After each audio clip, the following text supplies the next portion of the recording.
He got more and more mentally confused. He could not feed himself. Then he started to fall. Then his blood pressure was more elevated. And finally, he started to seize. And, of course, during this time, we're communicating with a physician. We're medicating him in different ways, keeping a very close eye on him. It's very difficult to watch someone decline. And people who are older and drinking a lot or using a lot of benzos can oftentimes have a more difficult time detoxing because their body's already been worked on so hard. So is it harder when someone goes back out, relapses? Is each detox when they come back, is it harder on their body and minds? People have told me that is the case. I particularly see that in women, especially women alcoholics. Our bodies aren't built the same way. We're not the long-distance abusers. Women alcoholics, when they relapse, they pick up usually right where they left off, and they intensify their drinking significantly. And there is, there is research that shows this, that women have a much, much harder time. So yeah, when I see women come back in, there's never a woman that doesn't look like she's been rode hard and put away wetter than she was the last time she came in. So we've talked about a lot of the bad during detox. Well, not so much bad, but some of how challenging it can be from someone coming in and going through detox. But talk about the changes you've seen in people. You say it lasts 3 to 7 days. So what about on that 6th and 7th day? Talk about some of the good changes you see in people. Even from day one, Jaime, it's really amazing to see the light start to come on. Usually at 48 to 72 hours, you get a glimpse of who this person really is and what they're about. When people come into detox, they generally do not feel well. And people who don't feel well are difficult. And sometimes, I like this job because I'm a difficult person when I am feeling well. So I feel like I'm kind of in my element. I like difficult people. And it's wonderfully rewarding to see the light come back in their eyes, to see the color come back in their faces, to see people start eating, to see them start socializing, to see their sense of humor come back, to see them have a sense of hope. When we do our initial intake, one of the things I always tell people is, look, you're not here because you're a bad person. This is not a moral failing. You're here with us because you have a disease. And I have the same disease that you have. And I'm here to tell you that I know how you're feeling and that there's hope. And we're going to work on this one day at a time. And for tonight, or, because I work nights, this evening when I'm admitting you, all you have to do tonight is let me help you a little bit. Trust me a little bit. And know that you're among friends and family. And there are a lot of people here in recovery, and that you're going to be very well cared for. And it's interesting even then to see people relax a little bit. And it's like watching step one happen. Yeah. So I love what you just said about, and I had to write it down because I wanted to remember it, but you just said who this person really is. And we got to remember that because, addiction turns us into somebody that we're not. And so we get lost somewhere along the way. And we become another person. And so part of recovery and part of detox is taking off those layers and getting back to, the old us, the real us, I guess, the normal us. So how would someone know if they need detox? Well, that's a good question. And in my opinion, that's fairly subjective. Anyone who's been drinking alcohol every day and has tried to stop and can't should probably get the opinion of a medical professional as to if they would be safest going into a supervised detox unit. I would have to say the same for benzos. Coming off benzos, the same thing. Abruptly stopping those substances can cause a lot of problems. And yes, people can die. So I guess that's one way. The other way is people have told me when they come in, I knew it was time to come to detox because I couldn't stop drinking or I had to use every day. And they're like, I'm afraid to try to stop on my own. And I think that's still that spirit of our authentic self telling us, that little voice inside telling us, maybe I need to do something different and I need some help. And coming into a detox unit is that first, again, going back to 1, 2, and 3, which is steps 1, 2, and 3 are something I revisit every single day. I don't always do it well, but I try really hard.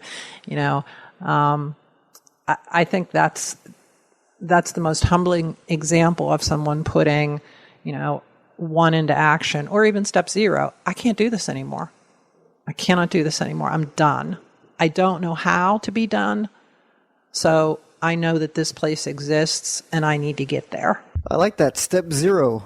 That's awesome. I've never heard that, but it makes perfect sense. That you're 2 for 2. You're on a roll here. You really are. That's really cool. Step 0. I like that. So I guess it'd be safe to say whether you're using drugs or drinking alcohol, it doesn't hurt to go check yourself into a medical facility, even the ER, your local hospital, just to make sure you detox properly. And if you don't need it, great, but it doesn't hurt to check, right? Yeah, absolutely. That's what we're here for. I mean, we don't want anybody here that's not, medically appropriate. We won't keep you if you don't need to be here.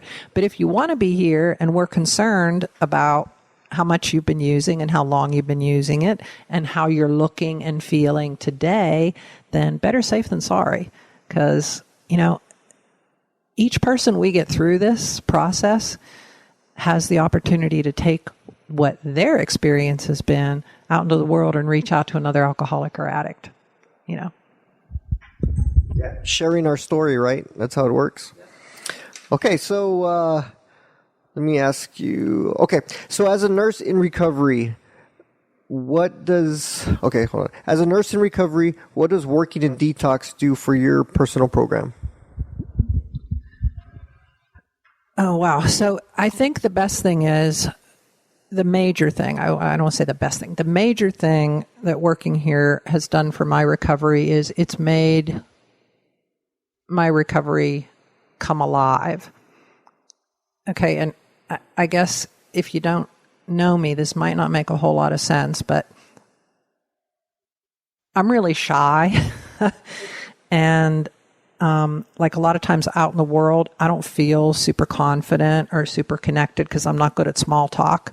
So in here, when I come to work and I'm surrounded by people who are working a program, who are talking about positive recovery, who are problem solving in, more consciously program style thinking and communication, again, I feel like I'm at home.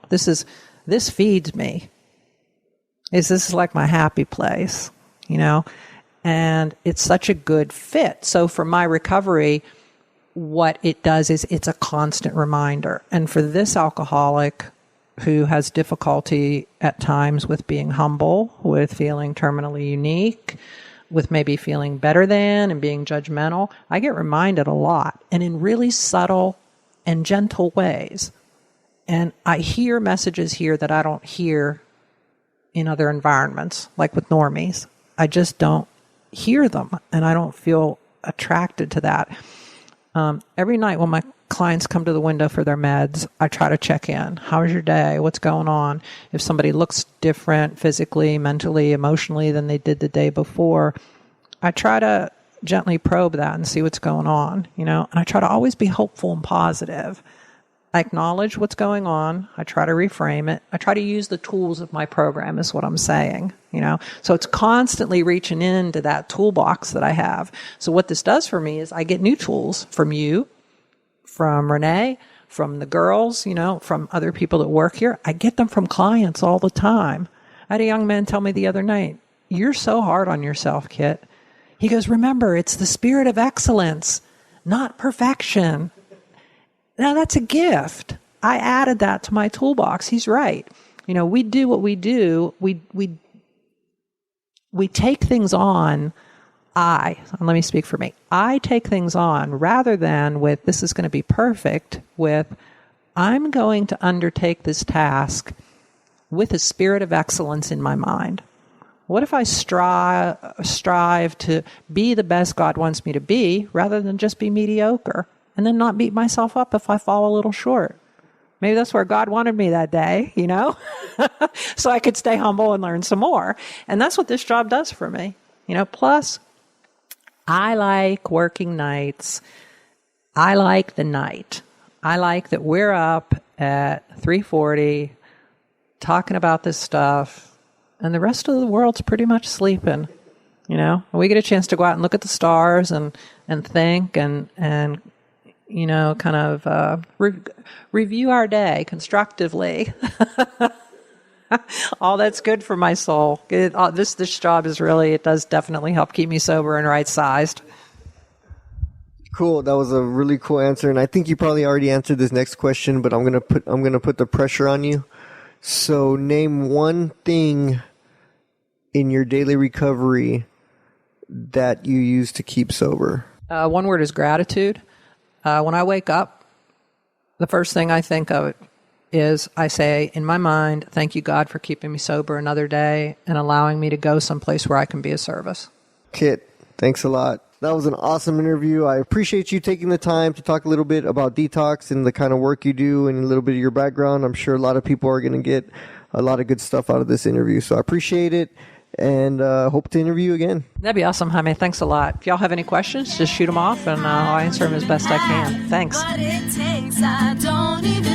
So once again, Kit is driving home in the morning dusk. 12 hours have passed, the stars are gone, but the job is completed. At least for this shift, at least for this night. Everyone is still clean and sober. Hey guys, don't forget you can hit us up on our Facebook page, Keeping It Sober.